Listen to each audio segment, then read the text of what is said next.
ಪವಿತ್ರ ಆತ್ಮನು ಬರುವಾಗ ಸಕಲವೂ ಕೂಡ ಆಶೀರ್ವಾದದಿಂದ ತುಂಬಲ್ಪಡುತ್ತೆ.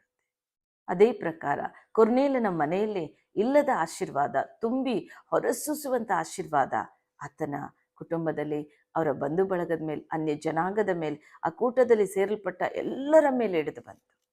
ಅಂದಿನಿಂದ ಕೊರ್ನೇಲನ ಕುಟುಂಬ ಇನ್ನೂ ಹೆಚ್ಚಾದ ಹೇರಳವಾದ ಆಶೀರ್ವಾದವನ್ನು ಹೊಂದಿಕೊಂಡ್ರು.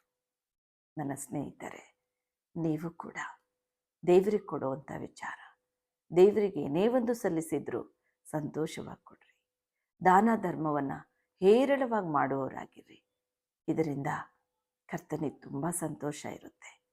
ದೇವರ ಸೇವೆಯಲ್ಲಿ, ದೇವರ ಆಲಯ ಕಟ್ಟುವ ಕಾರ್ಯದಲ್ಲಿ ನೀವು ಯಾವುದನ್ನು ನಿಮ್ಮಲ್ಲಿ ಇರಲ್ವೋ, ಯಾವುದು ಕೊರತೆ ಇರುತ್ತೋ ಅದನ್ನೇ ಹೆಚ್ಚಾಗಿ ಮಾಡ್ತಾ ಬನ್ನಿ.